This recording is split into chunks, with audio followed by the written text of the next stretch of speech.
It's time for bed, ladies.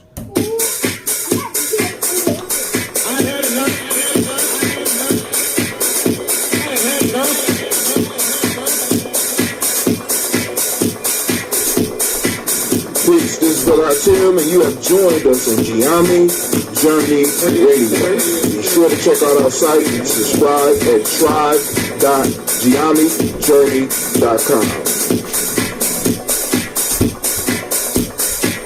All my brothers and sisters, hold hands and bow your heads.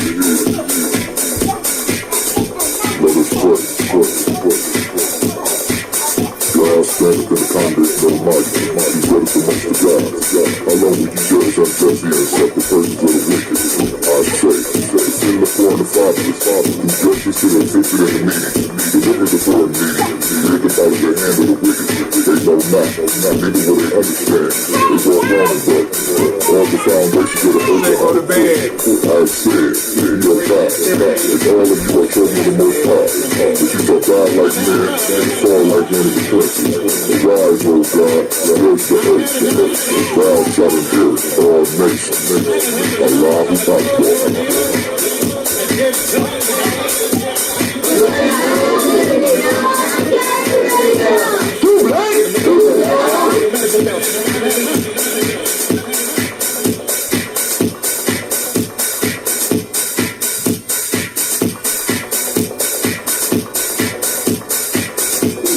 This is Canal 6, and you are now listening to Gye-Nyame Journey Radio.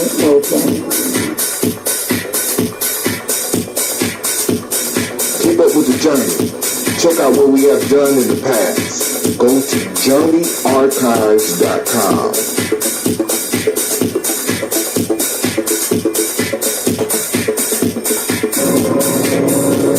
This is Iddrisu, aka Ace, live from Shisha Lounge, and you are now listening to Gye-Nyame Journey Radio.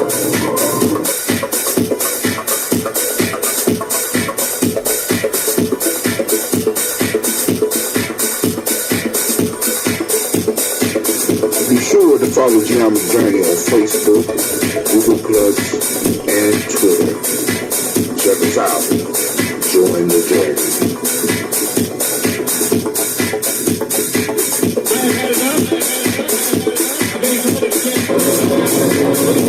This is Iddrisu, aka Ace, live from Shisha Lounge, and you are now listening to Gye-Nyame Journey Radio.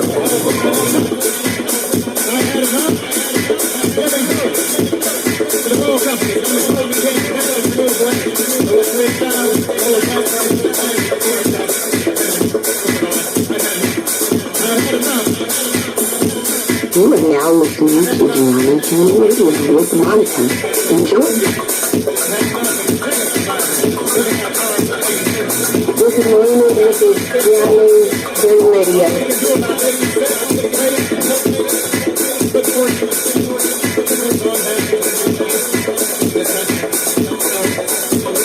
This is Willie. Welcome to Gye-Nyame Journey Radio. I want to give a shout out to Silver Kevin, all my Silver Nation out there. I want to give a shout out to my mom. I want to give a shout out to my dad for raising me and my family to be around me. And I want to give a shout out to the people of my generation that's trying to do something big.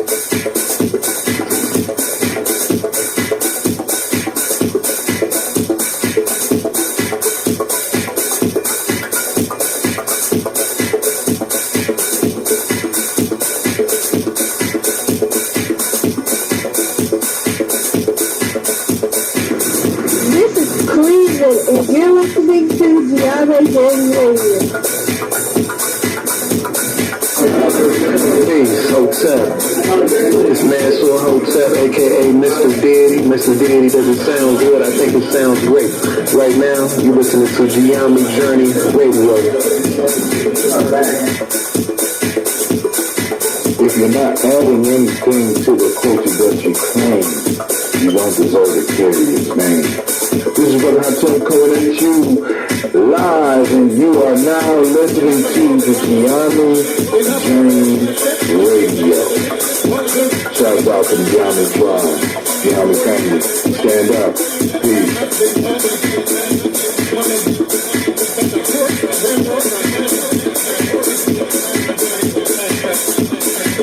Peace.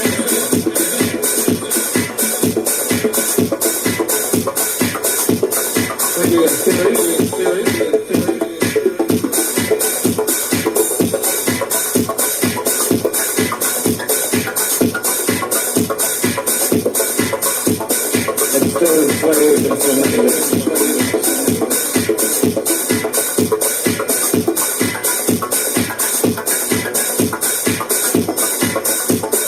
you're not adding anything to the culture that you claim, you don't deserve to carry its name. This is Brother Hotel coming at you live, and you are now listening to the Gye-Nyame Journey Radio. Shout out to Kids Social. Stand down. You are now listening to Gye-Nyame Journey Radio. Peace. Good night, Clay.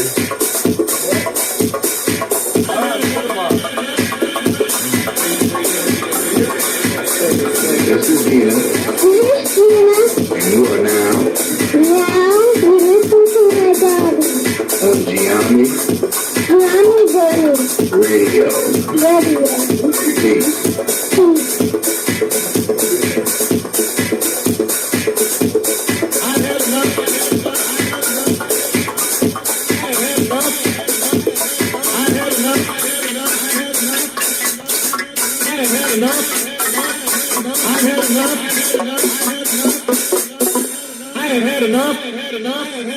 You heard them. We had enough, man. Family, listen, I want to welcome all of y'all to the congregation of the mighty, the home of the stubborn minority. Am I looking stubborn? Skeptical? The place where your hustle builds muscle. You are now listening to Gye-Nyame Journey Media. Oh, yeah. This is the Heart of a Simple production. And right now you're listening to Folktales for Grown Folks. Where we strive to blow up your old paradigm. That's right, family. Listen. Tonight, we have a folktale. Yes, we do. But the folktale's been a whole. We done went through the book. Right? Folktale right now. Could wait till next week if it needs to. I have a sister who has made a request. She wants the family to hear her presentation. She wants to practice. So we're going to give her space to practice her presentation. Right? Now, so family, if you would, go and like and share so that we can go and get her as many opinions and ideas as she needs to go and take her presentation to the next level, because she will be presenting on October 25th. I think it's in the Bronzeville, King Lincoln District. Well, she'll be able to tell you all that. She's going to be presenting, and she want to practice with the family tonight. She's going to give us some good information. You know what I'm saying? And I'm looking forward to it. So as usual, we're going to blow up your old paradigms like we do. Some of y'all was coming in talking about, hey, we usually talk about folktales, and you've been slacking off. Family, you got to remember, I do shows 7 days a week. I do extended shows on most weekends. And then I try to do something on Kujichagulia and Ujamaa, right? And it's like, yo, it'd be wearing me out, and it'd be different if I was just doing this, right? Oh, she needs a call-in number. So, family, I'm going to give her the call-in number. But listen, there will be no other call-ins until after her. When she get done with her presentation, you will be able to call in. You better comment on it. And like I said, if you did not listen, or, you know, and you start going sideways with the conversation, I love you, but I'm chopping you off because the sister made a request, and I want to make sure her request is respected. She texts in, she listens in on a regular basis. She's a daily toaster, and she represents her day very well, which, of course, she's a Ujamaa baby, so she know how to use her resources. Hey, that's what they do. But anyway, so I'm going to go and text her the number real quick. Give me a couple of more seconds because I need to go and get my commercials in. All right, family. I posted it, the call-in number, and that's for her. Y'all already know. Y'all should already know the call-in number.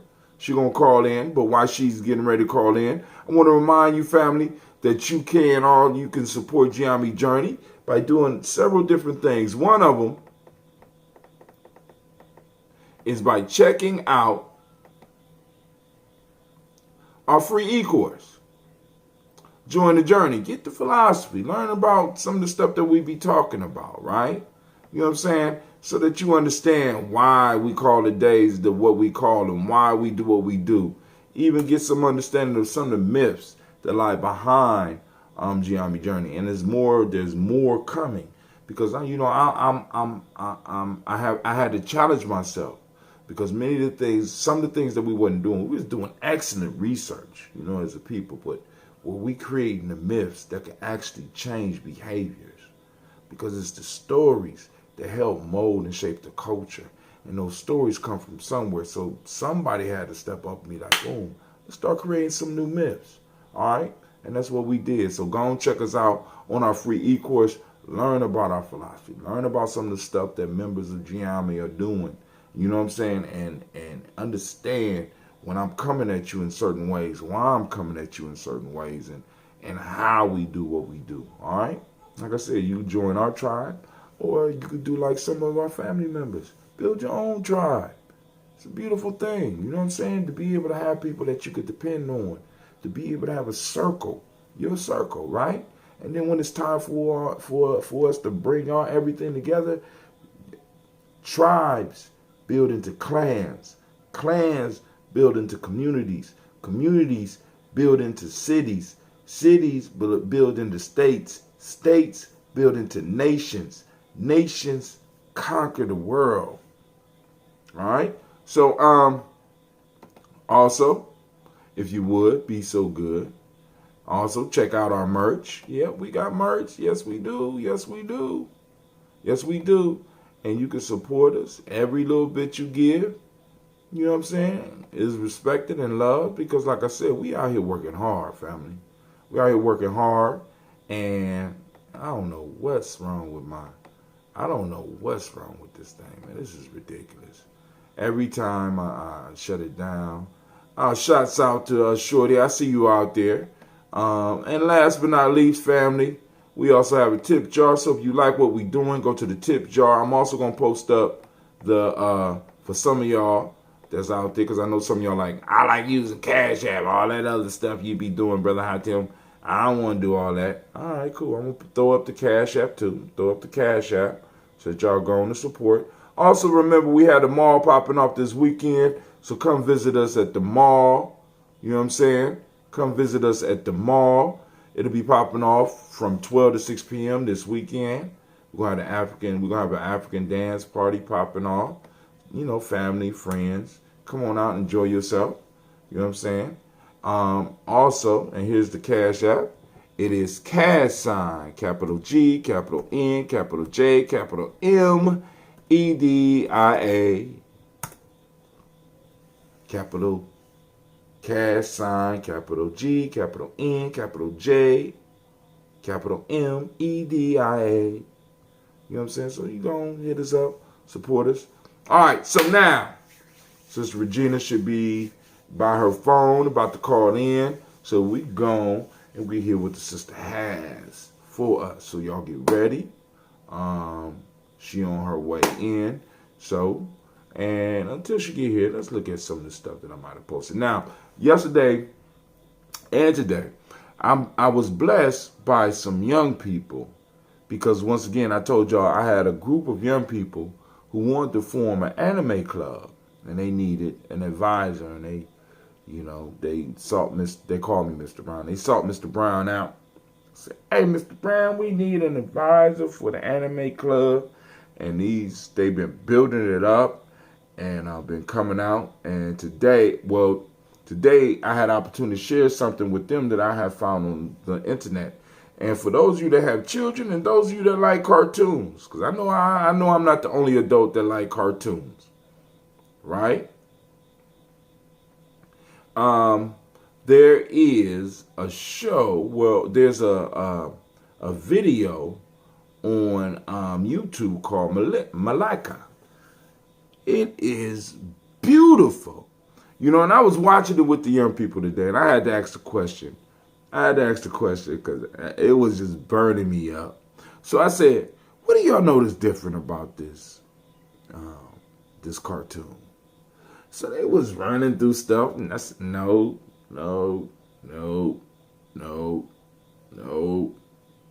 I said, all right, cool. Let's go back to some of y'all stuff. Some of y'all's, let's go back to some of y'all anime. So my line wasn't on, so that's why she wasn't able to call in. So I don't know what's going on with Uber Conference. Uber Conference is tripping. I don't know what the hell. Right? But anyway, I asked the young people, I said, what do you notice? This call is being recorded. You got to turn your stuff down in the background. It's going to mess you up when you're speaking. Can you hear me? Yes, I can. All right. Make sure you turn it down in the background so it won't interfere. But anyway, I asked the young people, I said, hey, what do you notice different about this cartoon? They was like, they couldn't tell me. I said, all right, cool. Y'all like Naruto? I said, okay. I said, what color is Naruto? He white. I said, is there any black characters in Naruto? And they had to think for a while. And then they, oh yeah, that's just one character. There's one character. I said, how about Dragon Ball Z? He said, yeah, it's one black character. I said, I hope you ain't talking about Mr. Popo. Yeah, we're talking about Mr. Popo. Okay. How about My Hero Academia? How about Fairy Tail? They couldn't tell me. I said, well, what did you notice about this cartoon? Oh, they all look like us. I said, oh, all right, now y'all getting it. So we got to talk about some stuff. But now, without any further ado, we want to give it up to Miss Regina Iddrisu.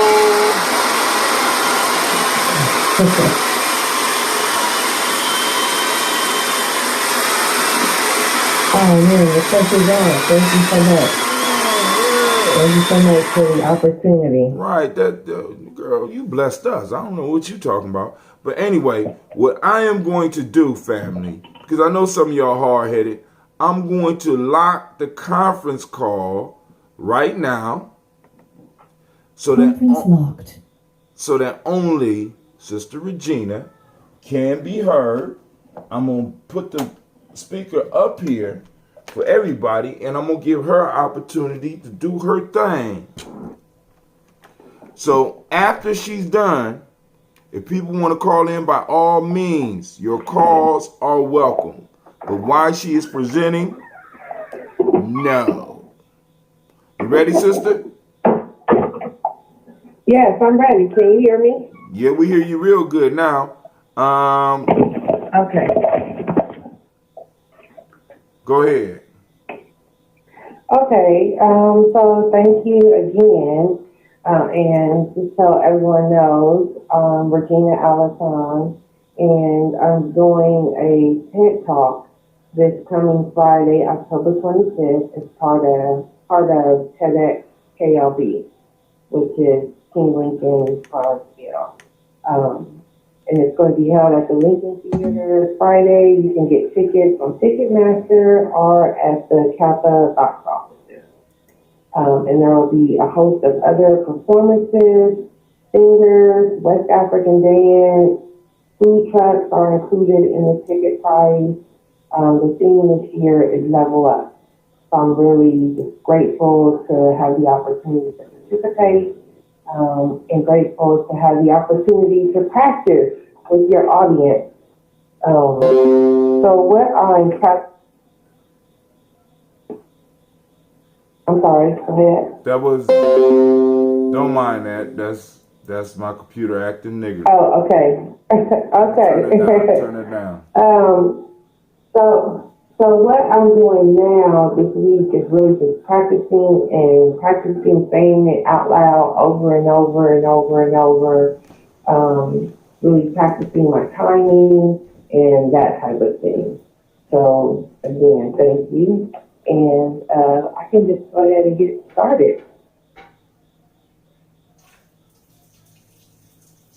Before I start, I will add, you won't have the benefit of seeing my slides, but that should be okay. Hold on. Today- Hold on. Do you want to share the slides? No, because I don't want to deal with like navigating that. All right, cool. That's going to throw me off. All right, because I mean, because this call-in line, just to let you know for the future, this is Uber conference, so I could send you a link where you can plug straight into your computer, and if it's on Google Docs, you will be able to share your screen and present, and then all I have to do is go and put the link up on the thing, and they will be able to see your slides as well as yourself if you wanted to. But that's for the future. You ain't got to worry about it right now. Yeah, I can't work that fast to get that, I got accommodate you. that. But I want you to know for future presentations that is available. Yeah, that would be awesome. That's awesome. Okay, so here we go. Today, I get to talk about two of my favorite things. One, money. Two, black people. Money, black people. Black people, money. Now, when I say money, I'm specifically referencing philanthropy. The time, the talent, the treasure, the money that people donate to organizations.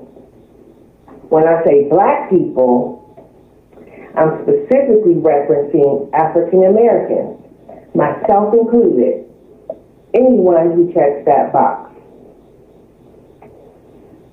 I love money. I love philanthropy. I have spent the last 19 years of my professional career in major gift fundraising and prospect development, identifying people to give money away to organizations. I analyze data, wealth, and behavior to uncover donors and develop donor strategies for all sorts of causes. I've seen my leads manifest into new buildings, public parks, college scholarships, a women's shelter, a behavioral health facility, state-of-the-art medical facilities for humans and animals alike. My total dollars identified has long surpassed the $1 billion mark. Philanthropy is one of my greatest passions. Donor identification is what I do.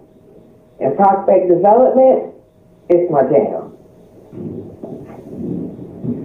I also love black people. And it pains me that there is this terrible assumption that black people are not philanthropic.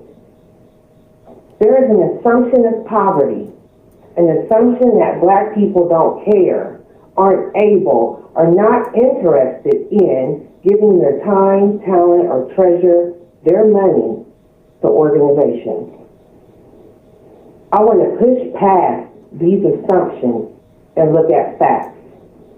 Facts of the industry and facts that I have observed for the last 2 decades. So let's be clear.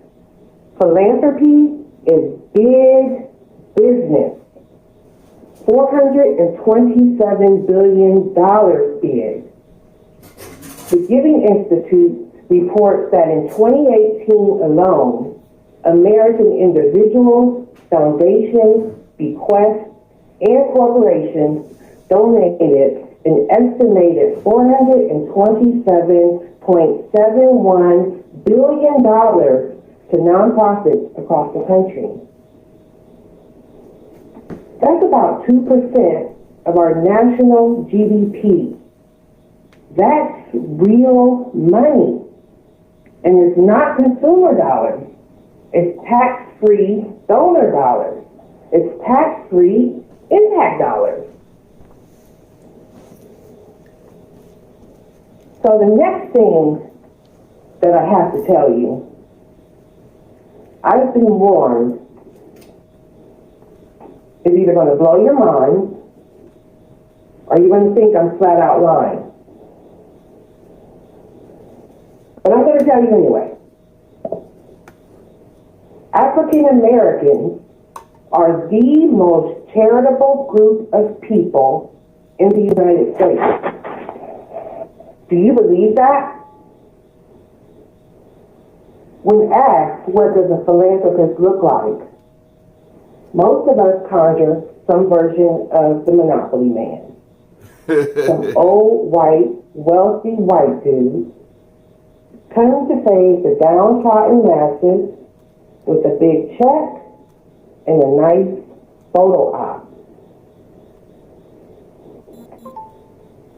And of course, wealthy white men do represent a face of philanthropy. But it's just that, just one face. And despite the whitewashed aesthetic that we've become accustomed to, there is another truth, a more accurate truth. African Americans are the most charitable group of people in the United States. In preparing for this talk, I've come to realize that that sounds absurd and unbelievable to some people. And while it may seem inflated to some of us, the fact is, those that study and research philanthropy know this to be an absolute truth. Not only that, there's no start date. Researchers cannot identify a start date for African American philanthropy. The general consensus as accepted truth is that African Americans are the most generous, the most charitable group of people in the United States and always have been since the beginning of time.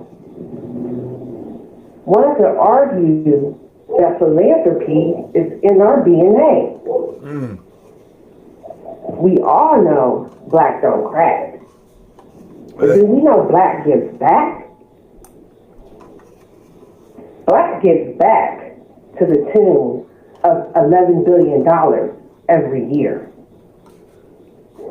African Americans generally donate $11 billion every year to organizations. Now, this is not rent, it's not mortgage, it's not the car note, it's not utilities, it's not school, it's not clothes, it's not the forever loans that we give to family and friends.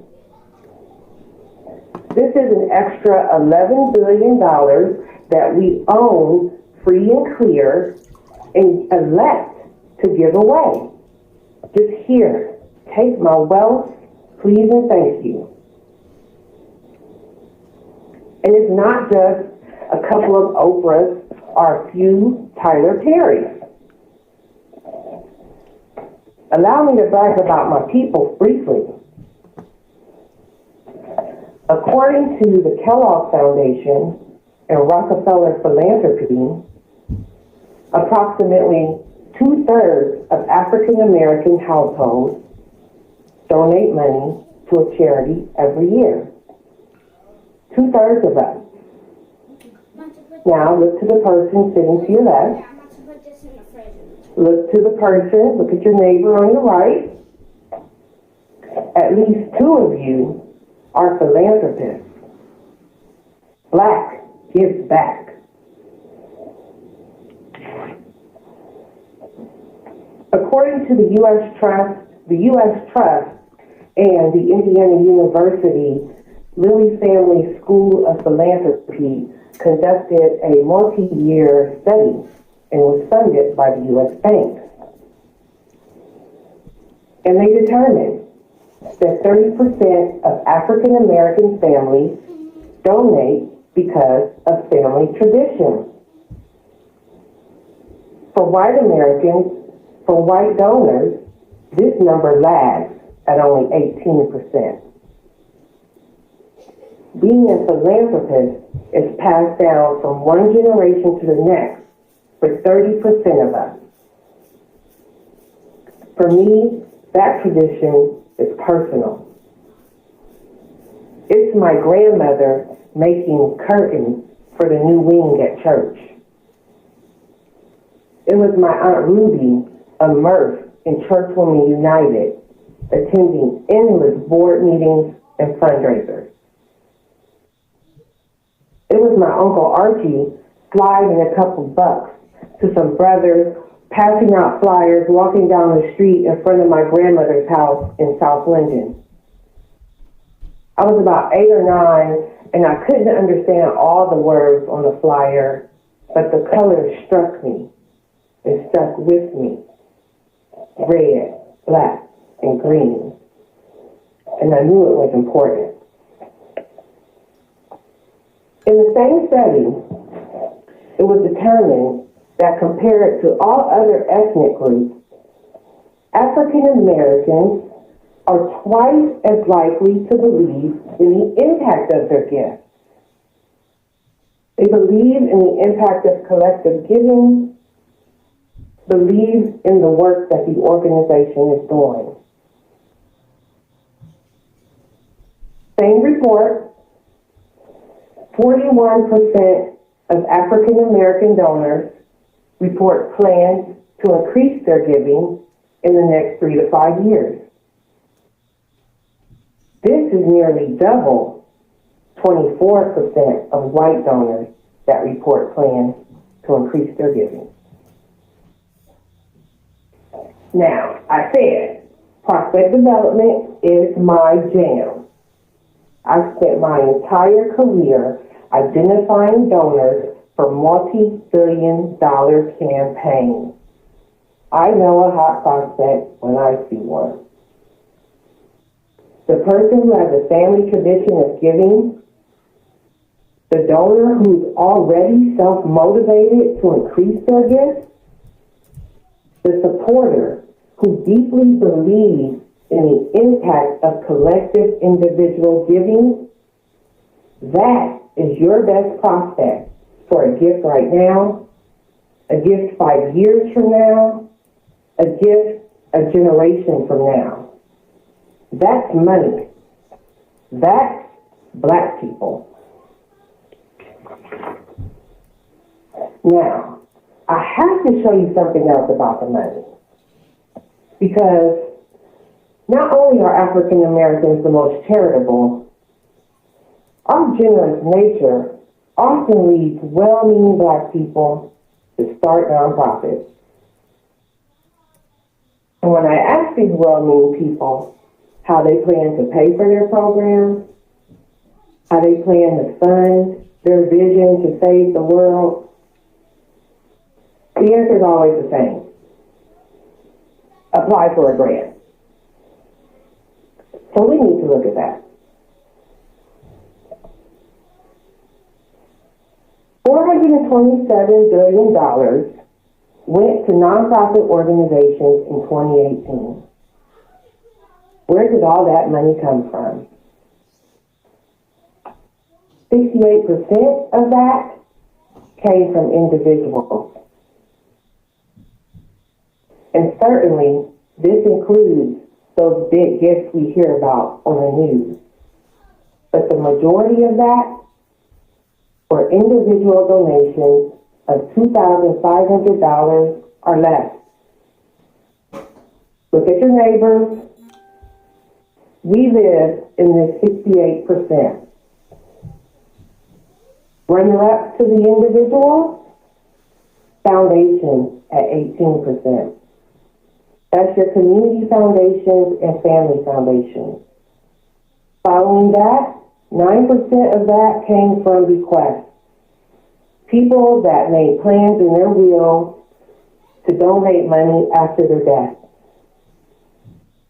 And last, and absolutely least, corporate grants at only 5%. Certainly, corporate partners are important, but we're competing with 1.5 million nonprofits in the United States for 5% of the pie.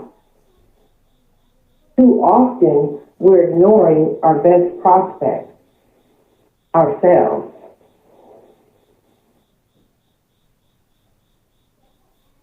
America's favorite philanthropist, John Rockefeller, coined the term the business of benevolence. Philanthropy is a real business.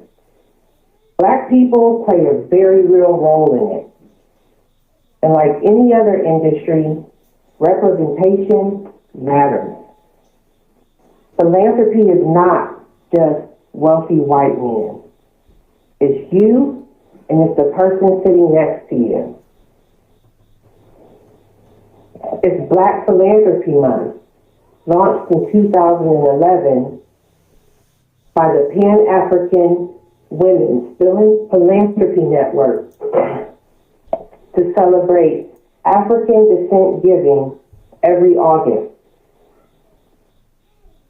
It's the Soul of Philanthropy Cleveland, an exhibition of stories and images chronicling the history and impact of Black philanthropy in Cleveland, Ohio. It's my sister and I creating Sister in the Fire as a vehicle to donate money to grassroots organizations in our hometown of Columbus, Ohio, as well as our sister city of Accra, Ghana. It's rescuing our grandparents' former home from public auction so it can be restored as a home base for our community foundation. Philanthropy is not just my job, it's my life. Philanthropy is in my DNA. It's in my blood, it's in all of our blood. And the time is now for us to be more intentional. We're facing real challenges as African Americans. Are these nonprofits addressing any of our most basic priorities? In 1898, W.E.B. Du Bois wrote the first piece the first recognized piece measuring Black philanthropy. In it, he put forth a charge, a call to action for Black people to exercise unified strategic philanthropy. This piece was written in response to Ida B. Wells' anti-lynching campaign. In the wake of the Supreme Court's Plessy versus Ferguson decision, and in response to Louisiana's recently implemented grandfather clause. What if we, African Americans, the most charitable, the best prospects in 2019, put our bodies where our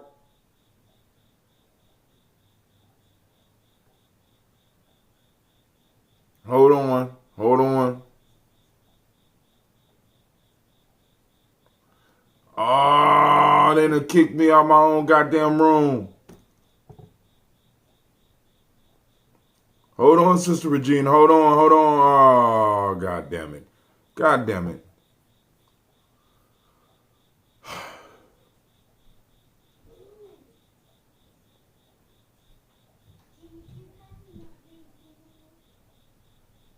Some bullshit.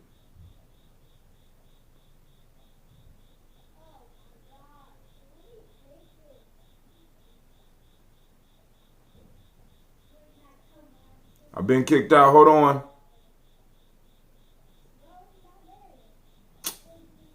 Some bullshit. I could sit up here and have conversation about nothing and the shit works. So that means you on some key shit. So I'm gonna have to go on and reboot it. All right, family, y'all see what happened when we doing some real building around these parts. It kicks us out. But I remember where she was. So ain't no hassle. I got it. And we got it taped.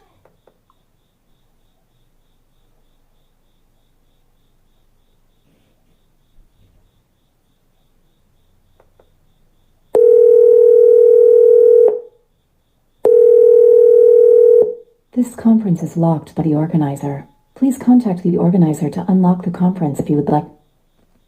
That is some bullshit. So I'm locked out of my own conference. Sister Regina. Hello? Hello? Hello? Hold on. So then I froze hers too. Man, this is some total fuckery. Alright, cool. Alright. Let me get her back up.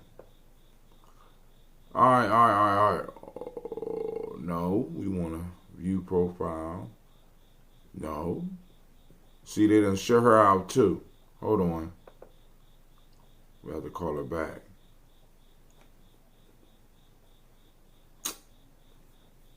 Uber conference. That was some fuckery.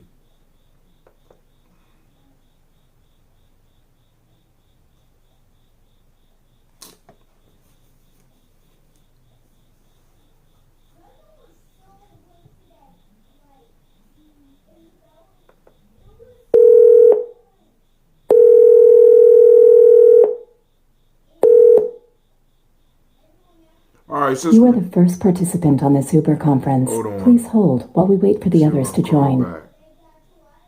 Sister Regina, if you still out there, call in so that you can finish the last part of This call is being recorded. Are you there? Hello? Yeah, they kicked me out right when you was at W.E.B. Du Bois. Wrote a letter in response to Ida B. Wells' thing on lynching. Oh, okay. So go on, if you could take it from there. And we'll step back because I was trying to clear up some stuff. Did you finish? Okay. I did. All right, well, you close to the end. Just go and bring the end up for those that wasn't there so that we go and have some discussion. Okay. We are facing real challenges. Are the nonprofits, the public advocates, we give our tax-free dollars to addressing any of our most basic priorities. In 1898, W.E.B. Du Bois wrote the first recognized piece measuring Black philanthropy. In it, he issued a charge for African Americans to exercise unified strategic philanthropy. In response to the Ida B. Wells anti-lynching campaign, in the wake of the Plessy versus Ferguson Supreme Court ruling, in response to Louisiana's newly implemented grandfather clause. What if we, African Americans, the most charitable, the best prospects in 2019, put our bodies where our billions are? What if we showed up for the fancy galas, accepted our seat on the board?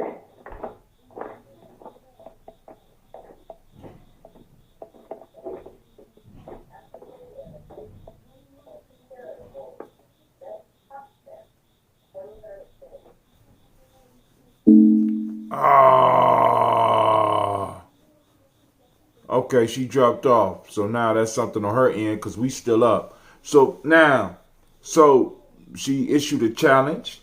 So think of some of the questions that you want to ask. Now, because the broadcast is always up. The broadcast is always up. I ain't gonna say that. But the timeline is always up. You could go on and throw up some of your questions for the sister. Oh, there she go. There she back. She back. All right, okay, my bad. Okay, that wasn't me that time. I was about to say, okay, all right, cool. All right, so hold on. Okay, what? It was after the Plessy versus Ferguson, and what if we showed up to the galas and and took the board seats? Yes. Yep. So what if we what if we accepted our seat on the board? Right. Ask for impact reports that demonstrate how our communities are benefiting from our $11 billion investment. As we start nonprofits, what if we implemented the industry's most basic best practices for comprehensive contributed revenue? What if we went after 68% of the pie instead of 5%? Du Bois put forth a call to action in 1898, 121 years ago. Today now, third quarter 2019, Black mothers are dying giving birth in hospitals. Black children are being killed on their way to or while at public schools. Black men are dying prematurely for a host of reasons. We can't breathe. We can't carry candy. We can't take a nap. We can't play video games or golf too slowly or ask for help. We can't cook out. We can't enter our own homes. We can't be in our own homes. How many more years? How many more tragedies? How many more billions before we begin to take ownership of our philanthropy? Black people, my people, we are the most charitable group of people in the country. We are our own best prospects. What if we acted like it? Money, Black people, thank you.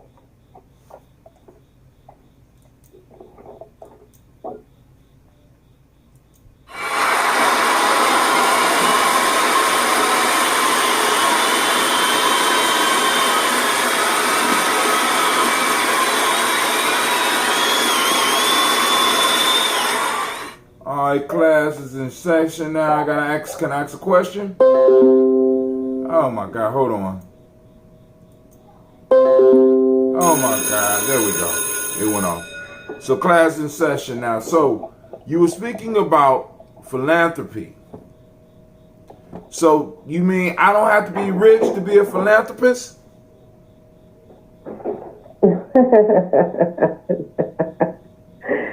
Absolutely not. See, that's where just you coming out and defining that term, because you said take the seat at the board or go to the galas. So you mean that philanthropy doesn't mean that I have to be rich? I'm asking again just so that everybody out there can hear that. Well, no, it doesn't. And one of the points that I'm making is that philanthropy is inherent in us as Africans. It's part of our makeup. So it's not just giving money, because you mentioned your aunt, sewing curtains for the church and stuff like that. So it's not just about the monetary donation; it's about the time as well. It is. It is. It's about time, talent, and treasure. That's the phrase that we use in fundraising. Oh, you time, hit us with three treasure. T's. You hit us with three T's. You said talent, time, and treasure. All right, cool. Now let me ask this, because you gave some figures in there. You said that we get 5% of the donations reinvested in our community, but we give six. Can you clarify those numbers for us so that I could be a little bit more clear on that? Because you was using the term 68%. I didn't say that any of that. Yeah, I didn't mean to imply that any of that is invested into our community. So the figures that I gave is the breakdown of where the $427 billion comes from. Okay. And out of you said 427 billion per year? 427.71 billion is what was donated by everyone last year. Okay. And what percentage of that have you estimated that we get?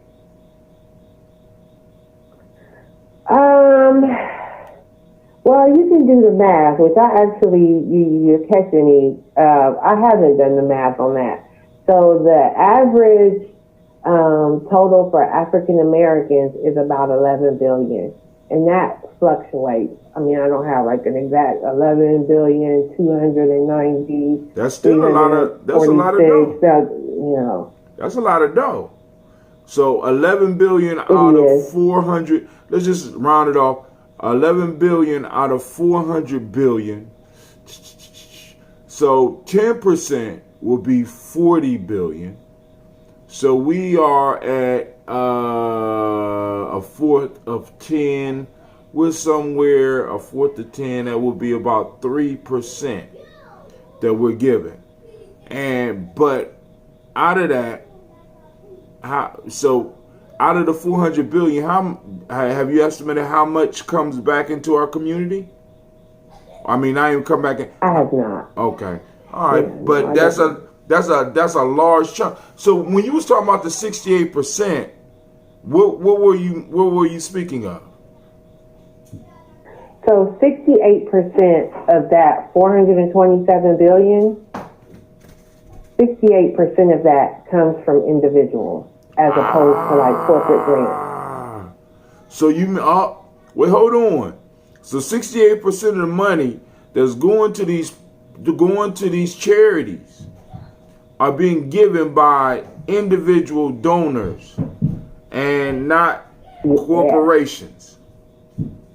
Corporate gifts, corporate grants make up only 5%. It's the smallest piece of the pie. Wait. So if they make up 5% and individual donors make up 68%, where did the rest come from? That's 73. That's 73%. So that leaves 27%. Where did 27% come from? Right. So 18% of that comes from foundations. Okay. And so I found an example would be like the Columbus Foundation, the Cincinnati Foundation, the Dayton Foundation, community foundations like that, as well as like a family foundation. Where do that's with the Black so Yoda? That's 18%. The Black Yoda just called in to correct my math. I already know he gonna. No, not at all. No, not at all. And then the remaining 9% comes from bequests. And bequests has its own category, which I personally don't like, because I think bequests should just be part of the individual category, because generally a bequest comes because an individual made arrangements in their will to give you money after they died. So I think it should be counted as individuals, but I'm sure, they have their study and their tracking and all of that. And within the industry, I understand why it makes sense to count that separately. Right, and then but also, still, I like to point out that is still individual money. Now, but I would say this: it's different individual money, because it actually do kind of. Well, I ain't gonna say that, but I do know why I feel why I would do that as well, because that inspires other people to put me on their insurance policy. Yeah, absolutely, that's what it is. So I have to call it something special, because it was just individual. I want to make sure people understand that, because a lot of these insurance policies, and from other monies, you can go on and make sure that people know that you can still make an impact after you leave this place. But Brother Kwame called in. He had a comment or a question for you as well. Awesome. I'm late to the conversation, so I'm reluctant to ask, but I thought I heard a number of 400. I'm rounding it off to 428 billion. Yeah. As far as what donated, is that what you're the term you use? Let's say 427. Yeah, 427. Yeah. Well, I thought I heard 427.7, so that's why I rounded. But it's not. Yeah, we'll just round it. Well, you know, it doesn't matter. Yeah, it's still a lot. If you think about it, there's roughly about 310 million people in the United States. 30 million of us, roughly, somewhere between 30 and 40 million, if I'm not mistaken. And Hatem, you can correct me on this, or either one of you, are black people, correct? Correct. Somewhere around there. So, why they trying to tell us there ain't enough money for reparations? Because then you mess up the rest of the hustles, brother. Yeah, well, I would like us to have more conversations about looking at this 11 billion. I would like us to have conversations about self-funded reparations. And I understand that reparations is not like something that you can. The whole idea of reparations is be recompensated and all of that, and the idea of paying yourself back isn't quite the same thing, but. We have 11 billion that we are just giving away, and we seem to focus on waiting for someone else to give us something yet again when we already have it. Question. Now, do they count tithes with that 11 billion? They do. So donations to religious institutions are included if the organization is a 501c3, but it's also important to point out that across the board for all groups, faith-based giving is decreasing and has been consistently for the last several years. Oh, yeah. So, but our giving has not. So that, with or without that faith-based giving, we're still giving. So, but in other communities, the faith-based giving is dropping. It's down for everyone. Oh, it's down for everyone. I mean, churches. Yeah, because, the younger generation, we don't have it like our parents and grandparents. I agree. Had it as far as, a steady income and a hustle or two. You know what I mean? Well, what is on the rise for young people is what's called rage philanthropy. You said, wait, stop. It's called what type of philanthropy? Rage. Rage? R-A-G-E. R-A-G-E. Rage. Uh-oh. So when they get upset, for example, with a particular issue or whatever, then they'll donate to counter whatever. Exactly. All right. So that's on the rise. So after Trump was elected, and he did that with the Muslim immigration thing, whatever. So immigration organizations and Muslim rights organizations across the country saw a huge spike in their giving without even asking. All right, family. Then I need some rage right now. Rage and give. Get mad at G. Get mad at something against Gye-Nyame Journey and just give outrageously. You know what I'm saying? But go ahead. So what are ideas? And again, understand that I'm coming in late. But what ideas, are you kicking around in your head to inspire? Especially, those of us who are in an African mindset of actually putting skin in the game for those matters that will help to better ourselves and not giving outside all the time like we tend to do. Yeah. So this really is like the TED Talk is something that the opportunity was offered to me, and I took it. And now, as the time draws closer and I'm practicing, I'm beginning to realize like that people aren't having this conversation At all. And now people are asking me, like, what's your solution? What are you going to do next? And I'm like, I don't know. I really just was going to do this talk. And these are things that, we all have to percolate in our heads. When Hatem and the rest of us are talking about how to engage our warriors in training. You listen to some people talk, anime is, they just, I hate anime. That's kiddie stuff. I don't want nothing to do with it.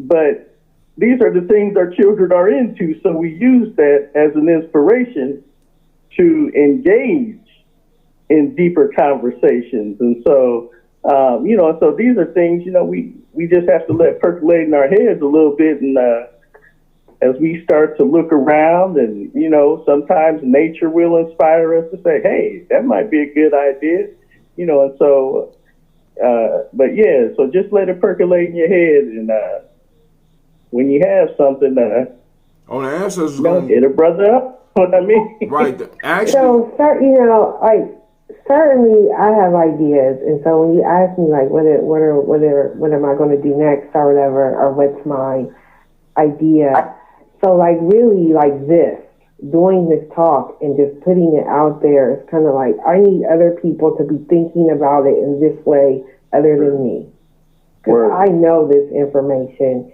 and knowing this information and working with community organizations and trying to impart best practices has not been all that successful.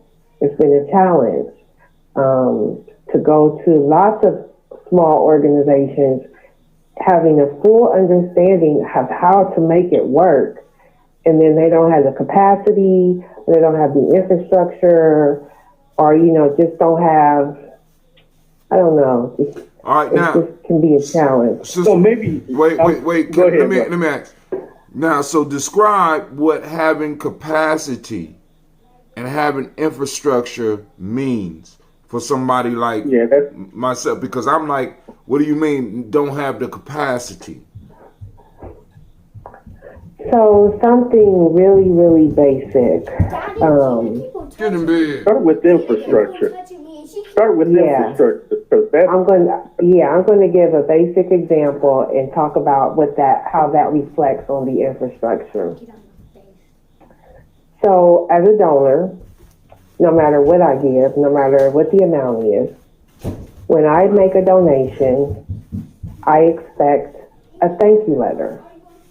Ooh. So now what you're talking about is giving ethics. See, because a lot of people don't know that. I'm talking about industry best practices. Right. I mean, most people don't know that. I thought you gave because you gave from the bottom of your heart. You telling me people want something back. See, that's ethics. I didn't know that. But go ahead. I'm sorry. No. But Brother Hatem, it's one of the things that oftentimes, you say it, and I don't think you realize all that you're saying when you're saying we want this to be a reciprocal thing. Right. And so when a donation is given, to reciprocate, as this is Sister Regina, right? Yes. Yes. Okay. As Sister Regina's pointing out, to have at least taken some time to, jot down a brief thank you and to send that out. It's even more basic than that. If your wife brings you your plate with a delicious dinner, what do you say? Thank you, my love. There you go. That's why I be having problems. I don't be saying nothing. I just be eating. No. And so, so I'm going to answer this in like two parts. So I'm going to now address capacity. Capacity issues, capacity evidence of problems with capacity manifest and bubble up when you have these conversations. When I say to someone, you should be writing thank you letters, and their executive leadership says, I'm not writing the thank you letter because people should be giving from their heart. Ooh. And so then the conversation ends because we can't go any further. That's capacity. And that's a mindset that I see so often in our organizations. So we can't even get to the business of it because you're stuck on something else. And now we're arguing about, then this is board meetings, this is strategy meetings. Then you have people arguing about, well, should people be giving from the bottom of the heart? No, they shouldn't. They should be giving because, and you're arguing about that, and you're not even focused on the revenue. So that's a perfect example of poor capacity. And you have... And so let's get back to infrastructure. Right. Go ahead. So the infrastructure, this is basic industry practices. And people can feel how they want to feel about it, but these are basic industry practices for nonprofit organizations that generate millions of dollars each year. When someone gives you money, you write a thank you letter. You acknowledge that gift with a thank you. The typical acknowledgement cycle, you receive a gift on one day, within 72 hours, you have acknowledged that gift. That is a basic industry standard. Now, Sister Regina. I got a quick question. So I haven't answered the infrastructure yet. Oh. So what typically happens when you give donations, what too often I see happen for our organizations, they receive a donation and they never send a thank you. They never acknowledge it, or they do it sometime later in the year, if at all. That's an infrastructure issue because that means you don't have anybody on your staff to receive that gift, deposit that gift, enter that gift information into a database, produce a letter, send that letter, track that gift, track that donor. That's all infrastructure. And that's how it plays out on the most basic level. And if you can't acknowledge a $25 gift, there's no way that person's ever going to give you $250, $2,500, $250,000. There's no way they're going to leave you in their insurance plan. They're not going to leave their property to you. That's basic. In most of our organizations, the grassroots organizations, so why is it a challenge for me? Because most organizations can't get past those first two things. We won't have that problem, Gye-Nyame, no more because, really, think about, because Sister Regina, one of the things that you bring in, too, because one of the things you mentioned in your talk, and I never thought about it like that, you called it an industry. You understand what I'm saying? It's like, what you're talking about is information that a lot of people don't have. As basic, because to you it might sound basic, but that shit has never really occurred to me. And I know if it ain't occurred to you know what I'm saying, to the level that you're talking about. No, it really has occurred. What I'm saying is but go ahead, these kinds of things are talked about, but we're not using the technical term. Right. And because I know conversations I've had with you, you said as much, but you didn't use that term, infrastructure.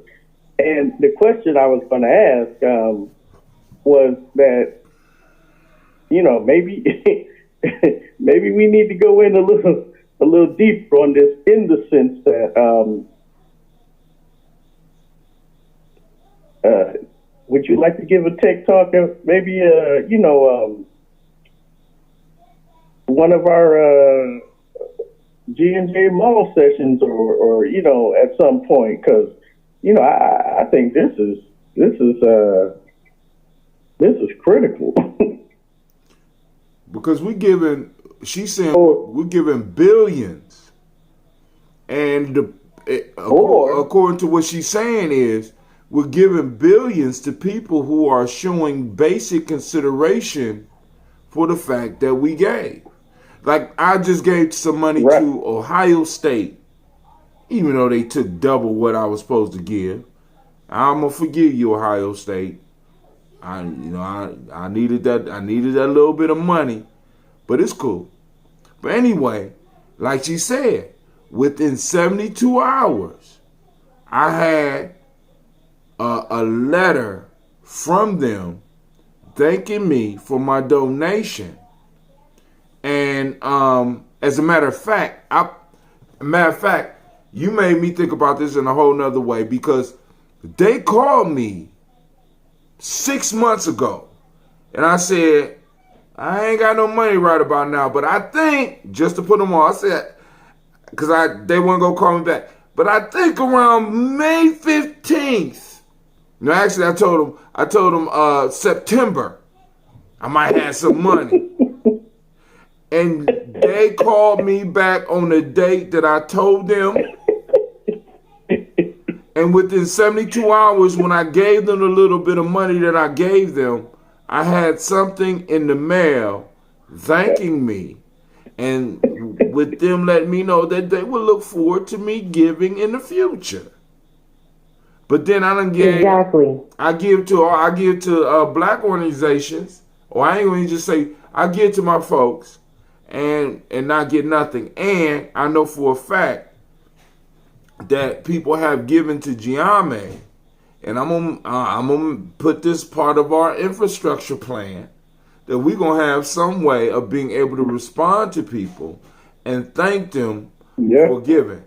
I mean, because would an email in the industry be acceptable? Or are we talking about actually, because a lot of times when people give to us on the internet, we don't actually have a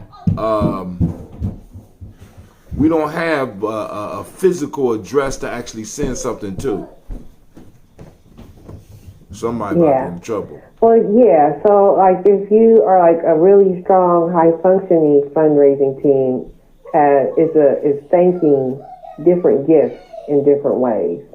But certainly, if you're receiving gifts online and all you have is the email, then yes, an email acknowledgement works. And the other thing that I want to point out is not only is it nice to send a thank you, you have the obligation to acknowledge that for the IRS. Wow. So it's like you have to. You should be. Well, we're not nonprofit.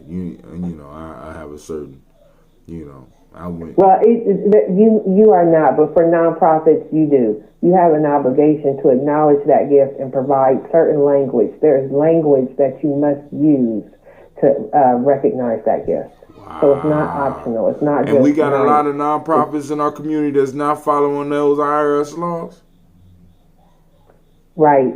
And so those nonprofits go about business thinking like, hey, we're doing things, and they might have some impact. And they wonder why they reach a cap on their giving. And it's usually because of these types of things. Whether or not you know you're supposed to send a thank you note, a donor knows they want it. They know they want to be acknowledged, and they know they're not. And the person who is in the habit of giving, they know what experience they're having with other organizations. And when OSU sends you a thank you letter, you know it. In comparison, when someone else doesn't, you know that too. Oh yeah, you definitely know. I mean, and what's crazy is I knew what it was when I threw it in the trash can. I mean, I opened it, took a quick look, and I'm like, oh, okay. But it still hit the trash can, but the thought is still there. Okay, they acknowledged the fact. Exactly. They acknowledged the fact that I gave the little bit, even the little bit I gave them. When I know they getting $100,000 from certain people, they still sent me a letter. Wow. See, that's a whole nother level of the game you're talking about. That's capacity and infrastructure. So they have the capacity to track the fact that they called you on a certain day, You told them when to call you back. They put that in their database. They have the capacity to generate those reports on a daily or monthly basis so they know who to call. They have student callers that do that calling. Yep. It's a machine. It is a machine. They have people, they use it, well, they still do have a research team, but OSU has a research team like 15 strong. What they do all day, every day, is find donors. That's all we did. Crank out data, crank out people's names, and track it. So you said, oh, I told them sometime in September just to put them off. But you gave, and you got that thank you letter, and you thought about giving again. Well, and I ain't think about giving you're going again. to give again. I might, I felt harassed. You will. I don't know. Because they're going to see. No, you don't put me up on the game. You don't put me up on the game. The next thing they're going to do, is send you a letter telling you how much your donation helped the impact story.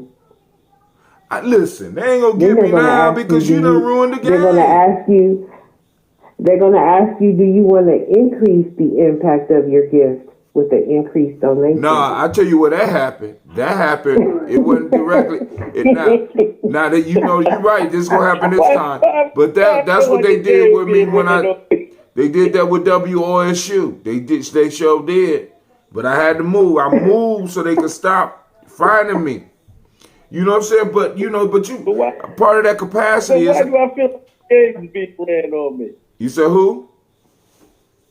Why do I feel like a game's being ran on me? It is. I mean, it's not a game, though. It's not. It really isn't. It's a serious. It's a serious game. It's a serious. It ain't a game. They serious about it. I'm being a little facetious, but to be honest, these organizations are doing good. Yes, I mean, one of my, I'm an alum at Ohio State as well as Oberlin, but my relationship with Oberlin is a lot deeper, and so I hear you, and I know exactly what you're talking about. Because like I said, I felt the game was being run on me. Now, when I'll give you an example. So when we have our Black student reunion at Oberlin, and we may have had about 110 people there. Out of those 110 people, we were able to raise about 25 grand. Awesome. As a to help, Black students who were coming into Oberlin. And so I know what you mean, because I always get Black students calling me talking about, this, that, and the other. But yeah, maybe it's a game, but it's not a pimp game. No, I mean, it's not like there are some organizations that clearly need to be checked. But I mean, yes, Black students need our help. Colleges need our help. These organizations do need our help. But what I'm talking about is that the fact that there is a system when it comes to people want to support. As I said, philanthropy is in our DNA. We want to support something. Yeah. And there's nothing wrong with that. Nothing wrong at all. But you have to have the system in place to maximize that. All right, so now let me ask you this. So we got on our infrastructure. I hear you, sis. I hear you.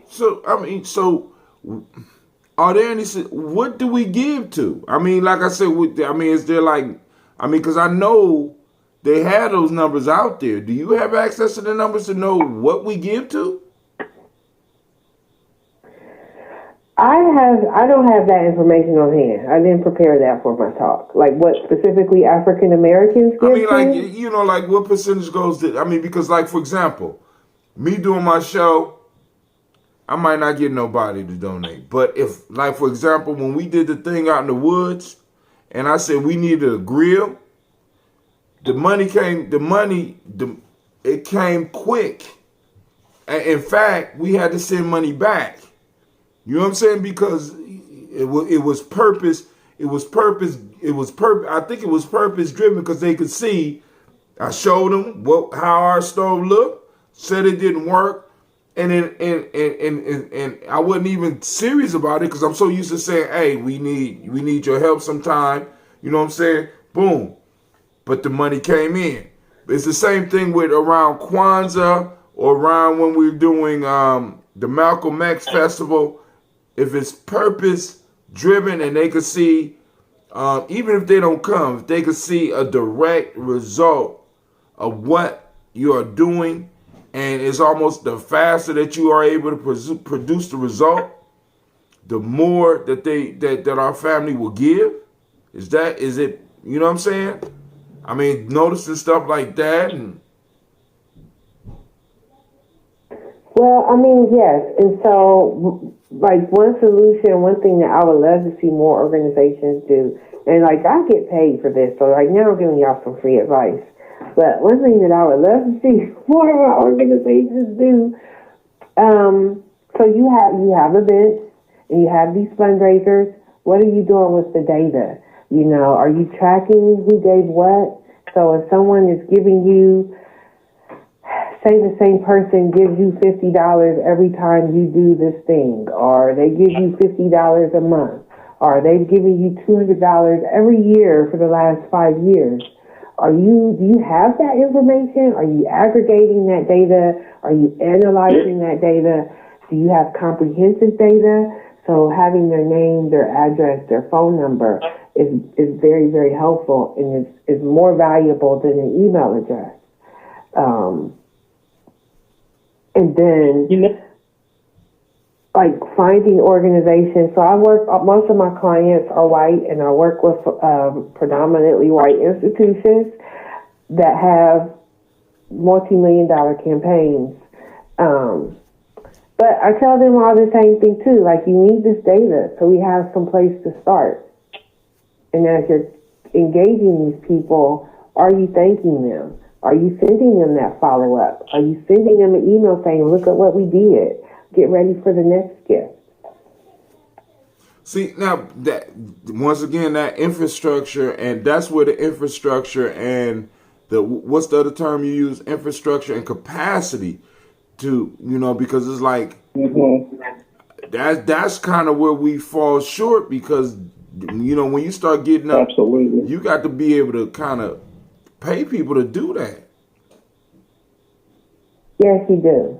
So, I mean, so the capacity goes back to a lot of our organizations might not have the actual capacity when it comes to financial resources to do some of this stuff, to keep it rolling. Or maybe we are not allocating the proper amount of resources to raise money, because, like you said, maybe some of our institutions have become so used to us giving that we don't think we have to do some of this stuff. Could that be it?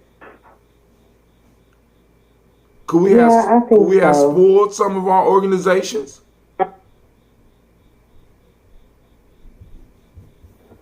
I would like to see more of our organizations doing joint campaigns. Explain. You mean sharing money? Well, so yes.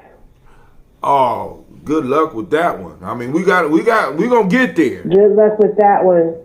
Yeah, but look. I'm sorry. Yes, I'm sorry. yes. Could you repeat that? What did you mean by joint? Sharing money. I know. Sharing money. And sharing money. The reason why I say this is because we share prospects already.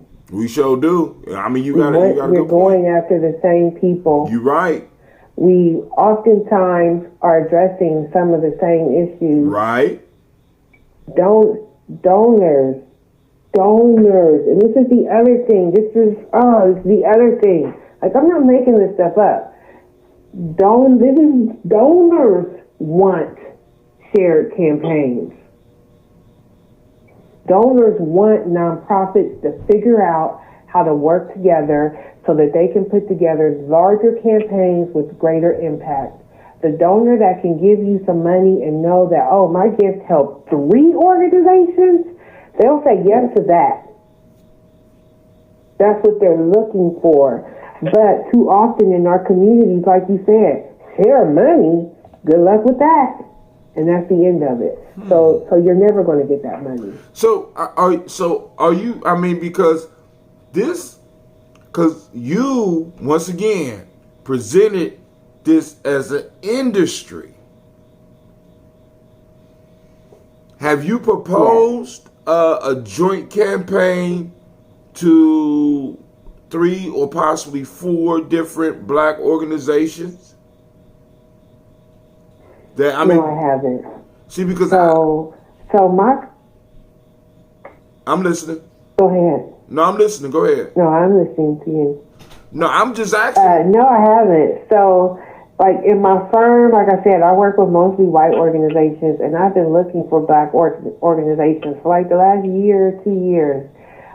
Black organizations that one would take and would utilize my services. I meet with potential clients that are black, and it's usually kind of the same thing. Like, yeah, we get it, but we just not there yet. Now, what do they mean when they are not there yet? I mean, have you figured that out?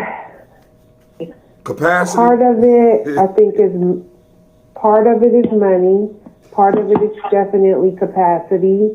Part of it is a willingness to change bad habits. Part of it is, that they don't want to work with others. They feel like that's just too hard of a sell. And we typically work in isolation. I want to work on my thing and see my thing grow. So I would love to work with black organizations. In my work, I have access to donor information. I pour through data to find donors for any cause, any region, whatever. Name the criteria. I can find you some donors for it. Revolution. And so, yeah, exactly. And so I would love to have a reason to, one, I would like to begin to populate a database of black donors. So work with different organizations that will be willing to give me their donor information so that we could begin to have a central place of black donors for Columbus. And then the other piece to that is working with them, like to come up with campaigns and basically share prospects. So I'm used to working with, like at Ohio State is where I spent most of my career. I worked with like 12 different gift officers representing 6 different colleges, which are really like their own mini nonprofits. Right. So I'm comfortable working with, more than one. That doesn't bother me. So like I have a few clients right now, but even that few is like just a fraction of my capacity. So I would love the opportunity to bring multiple organizations together. Have a good night. Oh, you hanging up? No, I'm saying good night to my husband. Oh, well, I mean, He's leaving for work. Oh, all right. We done held her on too long, family. Listen. I know. I missed my pre-work time. I'm sorry. I'm sorry. But first off, I wanna thank Sister Regina for joining us. Thank you. I'm kind of upset that we only have one call, even though it was the Black Yoda, and he asks excellent questions whenever he calls in. So we want to give both of them a round of applause for joining us on the journey. Hey, bro. Yes, sir. Hold the applause until you send that thank you letter. Well, I want to thank all those that gave too. So we're going to go on and do the applause all at once. No, I'm talking about to Regina, man. Come on, bruh. Oh, okay. Okay. Now I gotta. So the Black Yoda said I gotta do the thank you letter, and but actually, according to what Sister Regina says, the right thing to do is send a thank you letter. So I got to sit down and start learning how to write thank you letters, and actually right. See, and that's part of that. My well, anyway, we'll have to talk offline because it's it gets into yeah, I know. Costs. I do fundraising workshops for youth too. You said you do workshop for youth. Well, for young people, yes. All right. So this might be something some of our young brothers could benefit, especially Cleve, Tykees, and well, all of them really, but especially our older ones. Yeah, I mean, I've been trying to. Well, I mean, but like I said, if we practice and they see it, they'll do it. So they imitate us. So we have to put some of this wisdom into motion. But Sister Regina, I want to thank you for joining us, and my spiritual crowd says.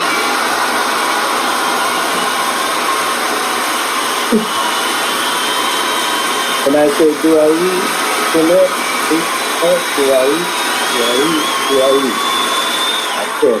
And she will be presenting at the TEDx, and is it the Bronzeville? What is it called? TEDx KLB. TEDx KLB, and we're gonna try to push her to a couple of weeks. How many thousands you want to try to push this thing to after you get done doing it?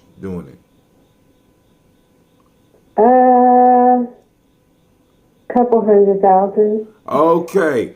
Well, Gye-Nyame Journey, I'm having problems getting over 4,200, but we will work on it. She won a couple of 100,000 here. But TEDx is bigger than my little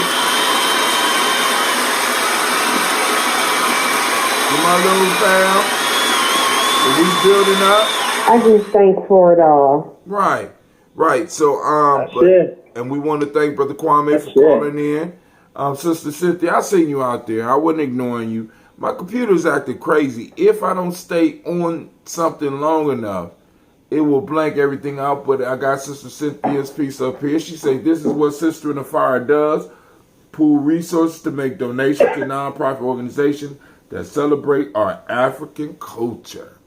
But family, I want to thank y'all for tuning in now and later. And once again, we want to thank Sister Regina and family. I want to remind you that you are now standing in the congregation of the mighty, the home of the stubborn minority, the place where your hustle build muscle. This is Gye-Nyame Journey Media. That's right. Marcus Garvey invitation just went down. And family, this is a Heart of December production. And we were joined by Sister Regina. And we want to wish her, ain't no such thing as luck, but because she gonna kill it. We want her to go out like the warriors of old into battle and just slay the enemy on the stage. She's gonna turn it out. And this is a Heart of December production. Well, we just got our paradigms blown because she let us know she gave us some insight into fundraising. So when we strive to blow up your old paradigms. Family, we out. I'll see you in the morning.